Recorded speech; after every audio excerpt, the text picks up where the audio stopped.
I sit in this meeting room, the air dense and heavy with a tension I can almost taste. My name is Sofía. I'm 32 years old and the echo of voices around me seems distant, as if I'm underwater. Today is a reading of my adoptive mother's will, Doña Isabel, and the irony is palpable in every fiber of my being. I was explicitly excluded from this moment. My adoptive brother, Ricardo, looks at me with a smug smile that doesn't hide his contempt. His cold, calculating eyes take pleasure in my discomfort. He's been the main architect of my negativity in society's eyes. He has always portrayed me as a burden, a shadow in our mother's life. Doña Isabel adopted me when I was just a child, an act of kindness that Ricardo never forgave. He, the biological son, always felt displaced by the affection she showed me. Since then, every step I've taken has been scrutinized and criticized by him. Every success, every failure, everything was an opportunity to denigrate me. She's a negative influence. She always causes trouble.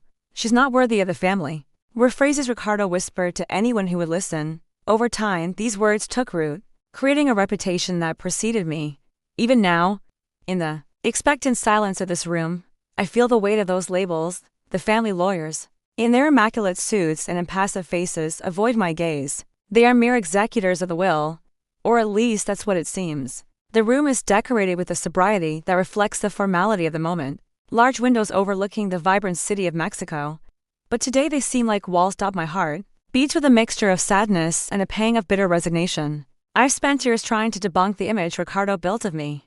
But in the end, it seems his words had the desired effect. I was declared negative and therefore unworthy of being here. The door opens and the notary, an elderly man with a serious expression, enters holding a leather folder. His presence imposes an even deeper silence in the room.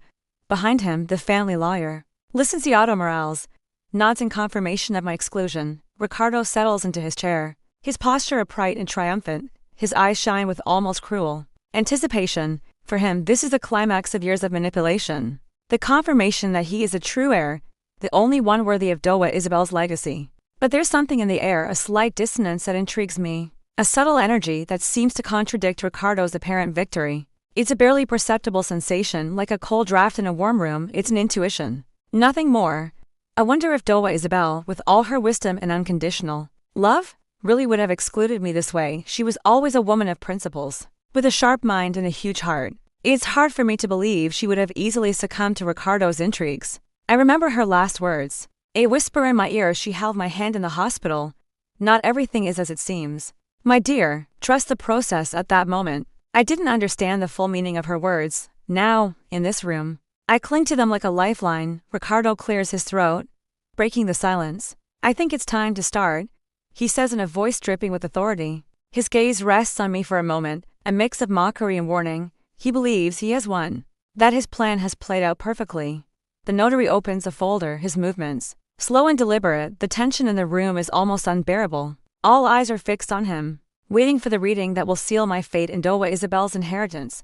However, before he can utter a word, the door opens again. A tall, distinguished man enters the room. His presence is imposing, his gaze penetrating.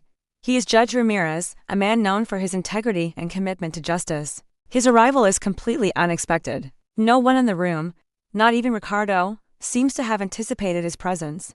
The notary stops his movements, and a murmur of surprise spreads through the room. Ricardo's smile falters for a moment. Past Judge Ramirez strides confidently to the head of the table, where the notary has already placed the documents. His gaze scans the room, briefly stopping on Ricardo, then on Licenciado Morales, and finally on me. There's something in his eyes that gives me a small spark of hope.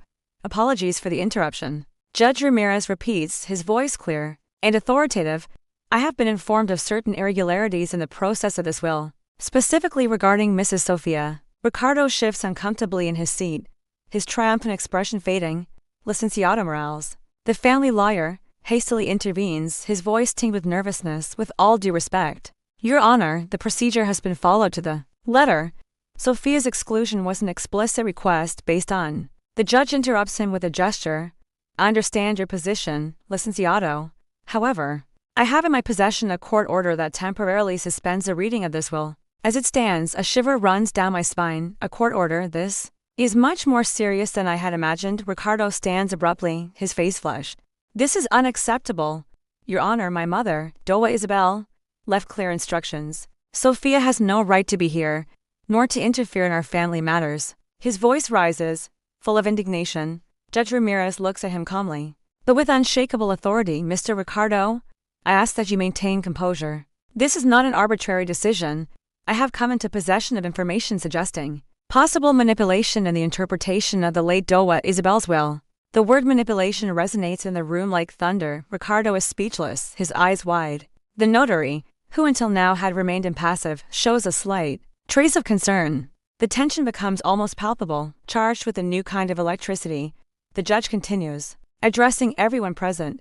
I have reviewed additional documents delivered to the court by Doña Isabel herself before her passing. These documents contain clauses not included in the main will, but which substantially alter its execution. My heart skips a beat. Additional documents, secret clauses? This is what my mother wanted to tell me. The hope I had felt earlier turns into a surge of adrenaline. What kind of plan had Doña Isabel orchestrated, and why had she kept it secret? Ricardo regains his voice, though with a threat of panic. Additional clauses? That's impossible. The will we have is the only official one. My mother wouldn't have done this behind my back. His voice is now more a lament than a protest. Judge Ramirez pulls a sealed envelope from his briefcase. These documents were deposited with the court with explicit instructions to be opened only in the event of a dispute or if Mrs. Sofía was excluded from the reading of the will. My eyes widened in disbelief. Doña Isabel, my dear mother, had anticipated everything. She had foreseen the exclusion, the humiliation. She had planned this, every detail, to ensure the truth would come to light. A mix of awe and gratitude floods me, and a silent tear runs down my cheek. Mrs. Isabel, in her wisdom, foresaw the situation, the judge says with a faint smile. She made it clear that her last will would not be distorted, and to ensure that her true intent was respected, she entrusted me with the responsibility. Ricardo slumps in his chair, his face pale. Arrogance has been replaced by fear. Licenciado Morales exchanges a nervous glance with the notary. The room, once a stage for my humiliation, has turned into an unexpected courtroom. The judge breaks the seal of the envelope with a decisive movement. The sound resonates in the expectant silence. All eyes are fixed on him, waiting for the revelation that will change the course of events. What secrets did Doña Isabel hide in those hidden clauses? Asterisk. Judge Ramirez pulls several pages from the envelope, carefully stapled together. He examines them for a moment. His eyebrows furrowed in concentration. The atmosphere grows even denser, charged with anticipation that cuts the breath. Ricardo can't take his eyes off the documents. These are the appendices to my last will and testament, the judge announces, reading the header. They were drafted and signed by Doña Isabel in the presence of witnesses, and duly notarized months before her passing. Their legal validity is unquestionable. The notary and Licenciado Morales exchange astonished glances. It's evident they had no knowledge of the existence of these appendices. Doña Isabel's strategy had been brilliant, keeping her true intentions secret until the opportune moment. The first clause is very clear. The judge continues, adjusting his glasses. Doña Isabel stipulates that if Sofía were excluded from the reading of her main will, this exclusion would be considered proof of manipulation and deceit by third parties. Ricardo shudders, his face, already pale, now turns greenish. The word deceit strikes him directly. The plan he had orchestrated to strip me of any rights was now backfiring in the most unexpected way, and as a consequence of this manipulation, the judge continues, his voice firm. Doña Isabel declares that the main will is nullified in its entirety, and her true will is expressed through these appendices. A murmur of disbelief spreads across the room. Nullified? The will that Ricardo thought would give him everything now meant nothing. Justice, which had seemed so distant, was beginning to manifest in a way I had never dared to dream. My mother, on her deathbed, had been a master strategist. Ricardo tries to speak, but the words catch in his throat. His mouth opens and closes. Without sound, his gaze settles on me, a mixture of rage and desperation. The victory he had savored just moments ago had turned to ashes. The second clause, the judge says, sets a condition for the inheritance of her estate. Doña Isabel, in her wisdom, did not want her fortune to fall into the hands of those who did not value honesty and loyalty over greed. This was the essence of my mother. She always valued integrity above all else. Ricardo, with his insatiable ambition and constant dishonesty, never fit into that vision. The room fills with tense expectation, everyone eager to know what conditions would be imposed. To be a beneficiary of her inheritance, the judge reads, each heir must undergo an evaluation of their character, based on testimonies and evidence of their conduct towards the family and the community. This evaluation will be supervised by an independent committee. That meant Ricardo couldn't manipulate the results. Doña Isabel's brilliance was impressive. She didn't just protect me. She also exposed the true nature of her biological son in the eyes of the law. Ricardo stands again. This time with barely contained fury. This is a farce. My mother was senile. She couldn't have written this. This is a conspiracy by Sofía to steal everything. His voice is a growl. But the judge remains unfazed. Mr. Ricardo, I remind you that these documents were signed and notarized while Doña Isabel was fully mentally competent. The judge replies calmly. Any attempt to discredit her will be severely penalized. I suggest you sit down. Ricardo slumps down again, defeated. The room has transformed from a battlefield of lies and ambition into a sanctuary of truth. The judge breaks the seal of the envelope with a decisive motion. The sound resonates through the expectant silence. Everyone's eyes are fixed on him, awaiting the revelation that will change the course of events. What secrets did Doña Isabel hide in those hidden clauses? Judge Ramirez pauses, allowing the magnitude of the revelation to settle in the room. The silence is absolute, only broken by Ricardo's labored breathing, the notary and Licenciado Morales exchange looks, their faces reflecting a mix of astonishment and concern. The third clause is the most crucial, announces the judge, his voice deep. Doña Isabel, with her profound understanding of family dynamics, foresaw that the person most negative in the eyes of some might, in fact, be the one most worthy of her trust and affection. My eyes fill with tears. My mother. She knew. She always saw the truth behind Ricardo's slanders. This is the vindication I never asked for, but always longed for. It is the recognition of her love and my true worth. Therefore, the judge continues, Doña Isabel has stipulated that the person who has been the target of the most contempt and slander from the other heirs, and who has demonstrated resilience and honesty despite it all, will be the primary beneficiary of her legacy. A collective gasp echoes through the room. Ricardo rises again, this time with uncontrollable fury. This is madness, a revenge plot. Sofía is a manipulator. She convinced my mother to do this. His voice is a desperate scream, but no one pays attention. Judge Ramirez ignores him, his gaze fixed on the documents, and Doña Isabel was even more specific. She requested that, in the event of my intervention, a personal letter addressed to Sofía be read, explaining her reasons and her unconditional love. A letter. My mother had left me a letter. My hands tremble. The thought of hearing her words, her voice through time, is overwhelming. It is the comfort my broken heart needed, the proof that her love for me never wavered. The judge pulls a small letter from an inner pocket of the envelope. It is handwritten, in Doña Isabel's elegant handwriting. He looks at it for a moment, then begins to read, his voice softening with each word. My dear Sofía, begins the judge, reading my mother's letter. If you are hearing this, it means that my plan worked. It means that, once again, meanness tried to overshadow your light, but my love for you is stronger than any shadow. Tears flow freely down my face. Every word from my mother is a balm for my soul. She knew me, loved me, and protected me until the very end. The negativity that Ricardo had assigned to me was, in fact, proof of my strength. I know Ricardo has made you suffer. The letter continues, the judge's voice carrying my mother's emotion. I know he has painted you as a burden, as a pernicious influence, but I have always seen your pure heart, your unshakable resilience, and your genuine kindness. Ricardo has gone still, his face contorted with anger and humiliation. The words from his own mother are unmasking him, revealing his true nature. The room bears witness to his fall, the exposure of his lies. This will of mine, Sofía, was a trap. The judge reads, a final test to unmask those who only sought my fortune, and to ensure that my legacy went to the one who truly deserved it, you, my beloved daughter. The room is silent, everyone absorbed in the reading of the letter. The story of Sofía's negativity, which Ricardo had so carefully constructed, is now crumbling before their eyes. The truth is finally coming to light. My greatest wish, the letter concludes, is that you live a full life, free from the shadows of the past. May my inheritance serve you not only as a means, but as a symbol of my eternal love and the justice that always prevails. With all my love, your mother, Isabel.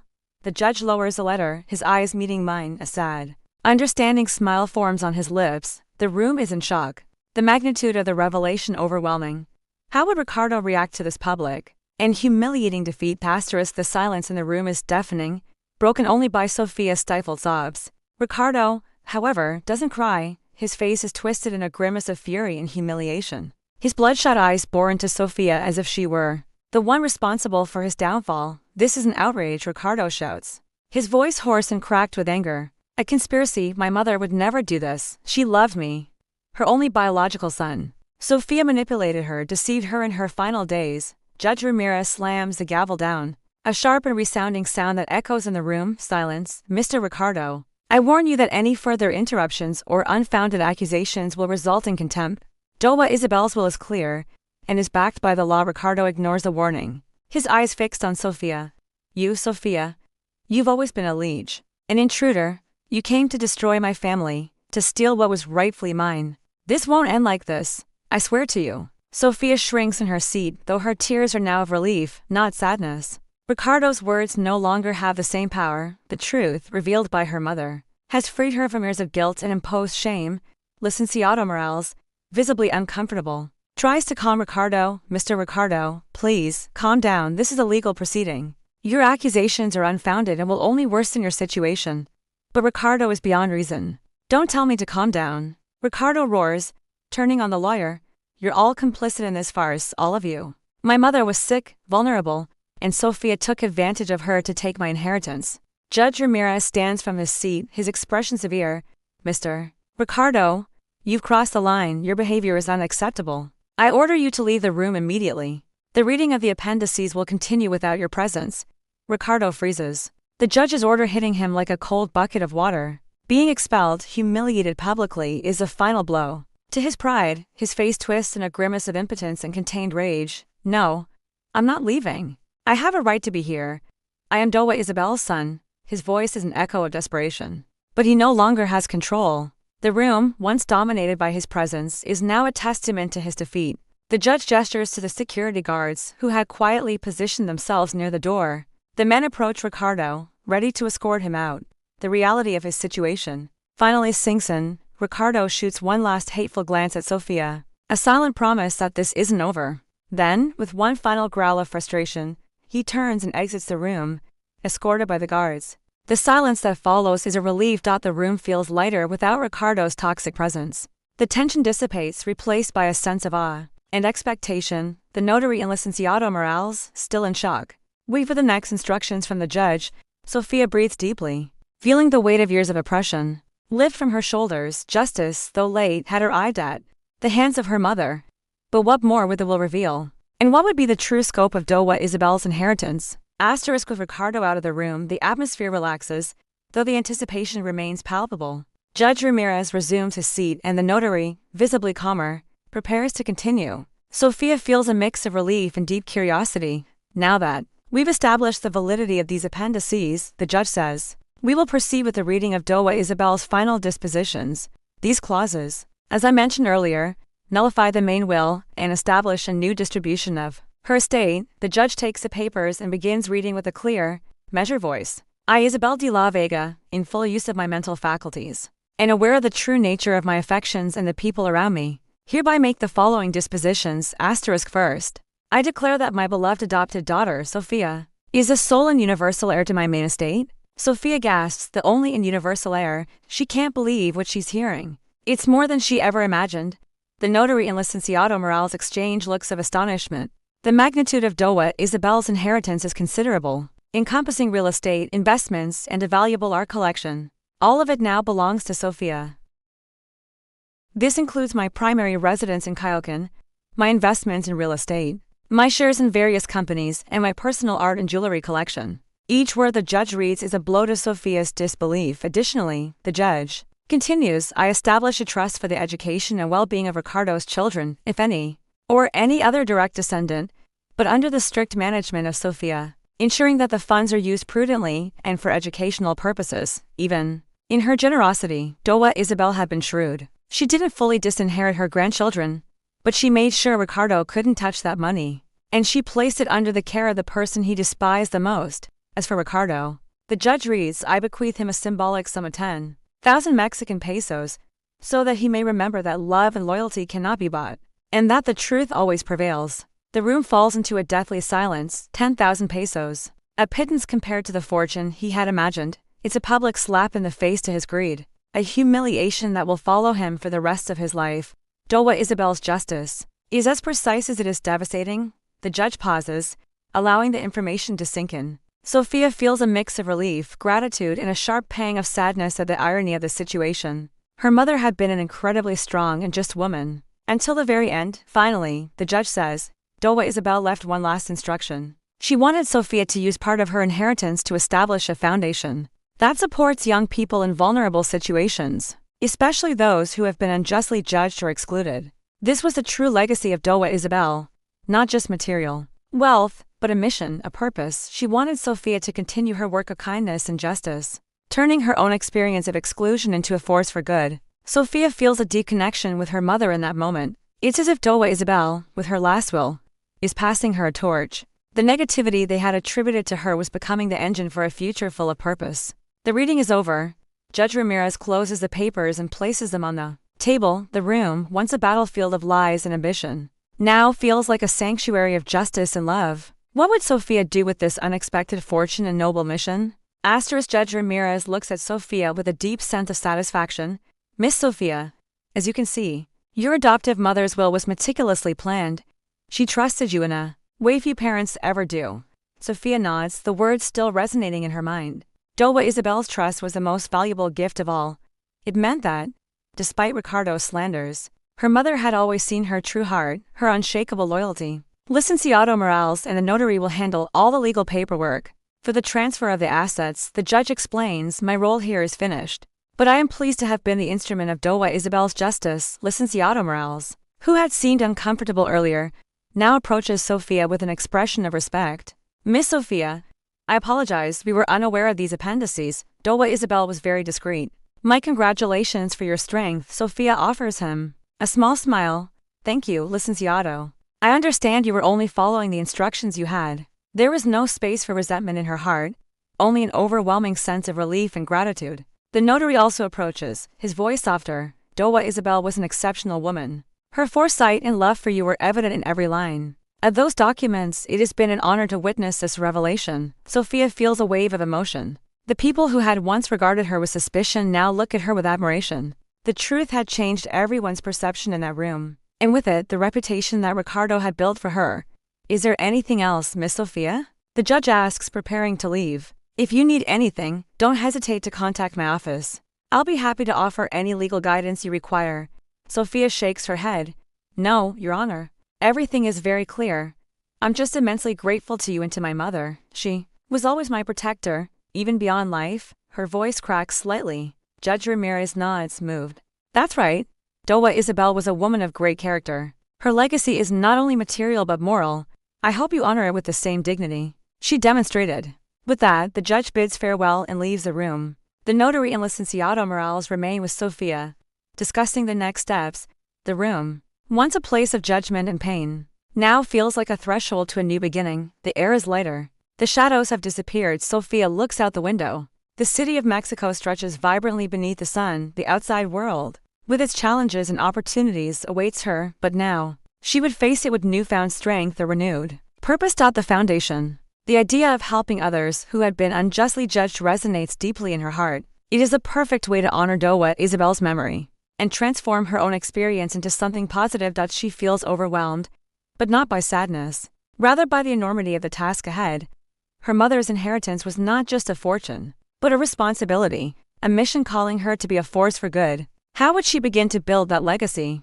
And how would she face the future, knowing that Ricardo, in his fury, might try new forms of revenge? The legal battle had ended, but the personal one had just begun. The days following the reading of the will were a whirlwind of legal proceedings and mixed emotions. Sofía met several times with Licenciado Morales, who now treated her with a deferential respect he had previously denied. The transfer of assets began, and the reality of her new situation began to settle in. Ricardo, on his part, didn't sit idly by. The news of the annulment of the will and his near disinheritance quickly spread through social circles. His once impeccable reputation was crumbling as fast as his fortune. Sofía began receiving anonymous messages and threatening phone calls. The voice, distorted, was always the same. This isn't over, Sofía. You'll pay for what you did to me. She knew it was Ricardo, or someone acting on his orders. Licenciado Morales advised her to hire personal security and change her routines. Ricardo is a wounded man, Sofía. His pride has been mortally wounded. He is unpredictable and capable of anything. The warning resonated in her mind. Despite the threats, Sofía felt stronger than ever. The letter from her mother and the justice of Judge Ramirez had given her armor. She was no longer the insecure young woman who shrank before Ricardo's words. She decided she would not live in fear. The best defense was action. Honoring Doña Isabel's will and building the foundation. It was her way of proving that the negativity they had attributed to her was, in reality, her greatest strength. She began researching how to create a foundation, reaching out to experts and philanthropists. Doña Isabel's vision of helping young people who had been unjustly judged inspired her every step of the way. She wanted the foundation to be a beacon of hope. Meanwhile, the tabloids, always eager for scandals, began publishing articles about the inheritance war of the de la Vega family. Ricardo, desperate to clear his name, tried to paint Sofía as a manipulative villain. But the story of Judge Ramirez and the secret appendices had already spread. Ricardo's narrative sounded empty and desperate. Public opinion, which had once supported him, was beginning to doubt his version. Sofía remained away from the media, focusing on her mission. She knew that the best response to Ricardo's lies was silence and hard work. Her success would be her best revenge and her foundation, her legacy. One day, while going through documents in Doña Isabel's old office, Sofía found a small box hidden in a secret drawer. Inside was a diary belonging to her mother with entries dating back years. The diary promised to reveal even more truths about the family dynamics, about Ricardo's true intentions, and about Doña Isabel's deep wisdom. Sofía felt a chill run down her spine. What additional secrets might that diary hold? The reading of her mother's diary would become an emotional journey, a deep dive into the past that would give her more tools to understand the present. But it would also expose her to painful truths. Was she ready for what she might find? Sofía opened Doña Isabel's diary with trembling hands. The first pages were about daily life, but soon, her mother's writing became more reflective, more personal. Sofía discovered that Doña Isabel had meticulously documented Ricardo's behavior. Ricardo is a turbulent soul. Sofía read in an entry from 10 years ago. His ambition is excessive and his envy of Sofía is palpable. I fear the day my fortune becomes his only obsession. Doña Isabel had noticed Ricardo's manipulation from the beginning. She had seen how he tried to sow discord, how he subtly belittled Sofía, and how he built the narrative of her negativity for his own benefit. I've tried to guide him, Doña Isabel wrote, but his heart is hardened by greed. My greatest fear is that, in the end, my death will be an opportunity for him to harm Sofía and seize everything. Her mother's words were both a balm and a wound. It hurt to know the suffering Doña Isabel had endured, but the confirmation that her mother had always seen her clearly was an immense comfort. The diary also revealed the reason behind Sofía's adoption. Doña Isabel had lost a young daughter years earlier and, upon meeting Sofía in an orphanage, felt an instant connection, a love that transcended blood. Sofía is a gift from heaven, Doña Isabel wrote. Her spirit is pure, her heart generous. She is the true light of my life, the daughter I always dreamed of, and I will do everything in my power to protect her. Sofía wept as she read, feeling her mother's unconditional love. The negativity that Ricardo had imposed on her was dissolving with every page, replaced by the image of a beloved and valued child. In the final entries, Doña Isabel detailed her plan for the will. She had discreetly consulted with Judge Ramirez, an old trusted friend, to ensure her true will would be carried out. I know Ricardo will try to exclude Sofía, Doña Isabel wrote, but I have left the tools for the truth to come to light. Judge Ramirez is an upright man, and he will ensure that my love for Sofía prevails. The diary was irrefutable proof of Doña Isabel's lucidity, her love for Sofía, and her foresight against Ricardo's machinations. It was an invaluable document, not only emotionally, but legally. Sofía realized that this diary was the final piece of the puzzle. If Ricardo tried to challenge the will, this diary would be the definitive proof of his manipulation and Doña Isabel's true intentions. She stored the diary in a safe place, feeling a new sense of determination. She not only had the material inheritance, but also the inheritance of truth and justice. Her mother had given her the tools to fight and win. The foundation, her purpose, now had an even deeper meaning. It would be a tribute to Doña Isabel's wisdom and love, and a refuge for those who, like her, had been unjustly judged. Sofía felt ready for the next chapter of her life. The pain of the past was transforming into strength, and the negativity into a powerful motivation. But what new challenges would the future hold for her? With Doña Isabel's diary in her possession, Sofía felt unstoppable. The information it contained not only strengthened her legal position, but also gave her an inner peace she hadn't felt in years. It was the emotional closure she needed. She decided it was time to take the first formal step toward creating the foundation. She met with Licenciado Morales, who was impressed by the clarity of her vision and the documentation Sofía had gathered. With this diary, Miss Sofía, any attempt by Ricardo to challenge the will be in vain. The lawyer stated. Doña Isabel's foresight was extraordinary. She had everything tied up. Together, they began working on the statutes of the Isabel de la Vega Foundation. dedicated to supporting young people facing discrimination or social exclusion. Sofía wanted the foundation to reflect her mother's values. News of the foundation quickly reached Ricardo's ears. His reaction was predictable, a mix of rage and desperation. He tried to discredit it in the media, but his accusations sounded increasingly hollow. "It's a farce. Sofía just wants to clean her image with my mother's money," he shouted in interviews. But people no longer believed him. The story of the judge's letter and the appendices was already public knowledge. Sofía, however, remained focused. She organized a modest but meaningful launch event in the same meeting room where the will had been read. She wanted the place of her humiliation to become the place of her triumph. She invited members of the press, some of Doña Isabel's friends, and representatives from charitable organizations. She wanted the foundation's message to be clear, transforming adversity into opportunity.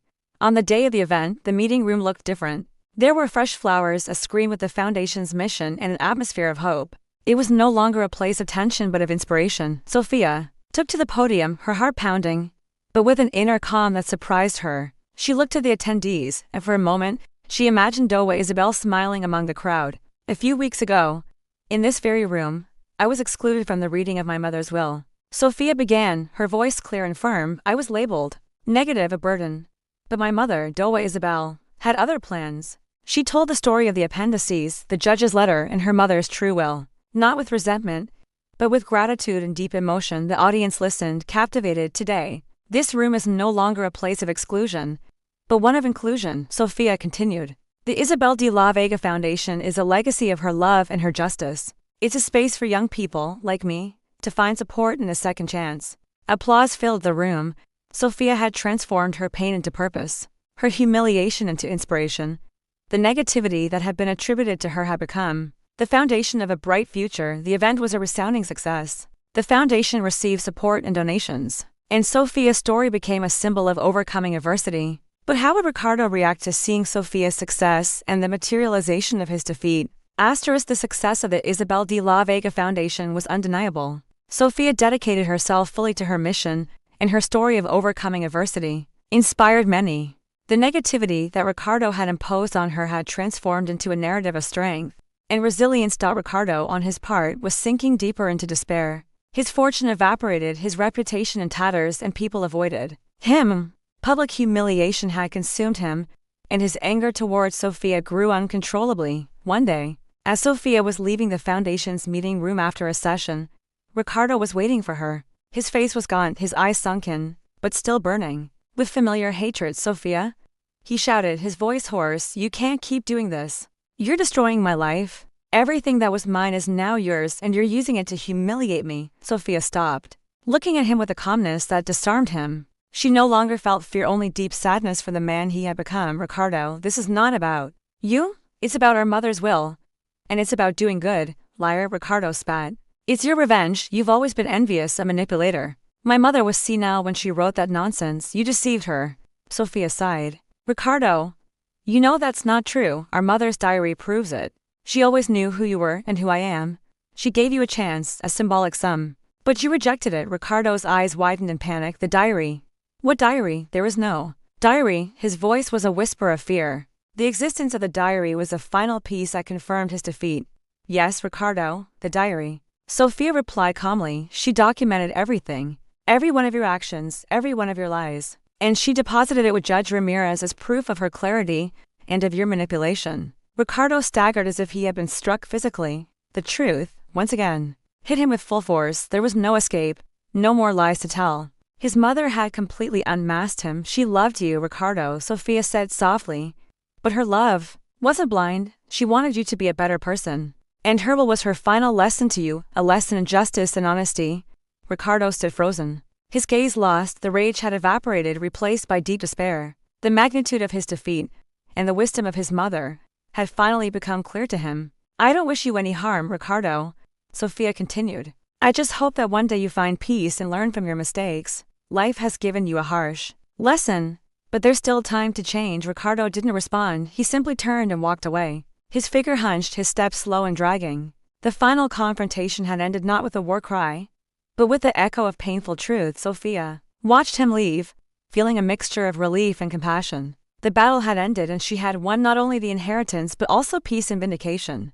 But how would she close this chapter of her life and look toward the future? With Ricardo out of her life, Sofía could fully dedicate herself to the Isabel de la Vega Foundation. The meeting room, once a place of conflict, became the epicenter of her work, a vibrant space where projects of aid and hope were being developed.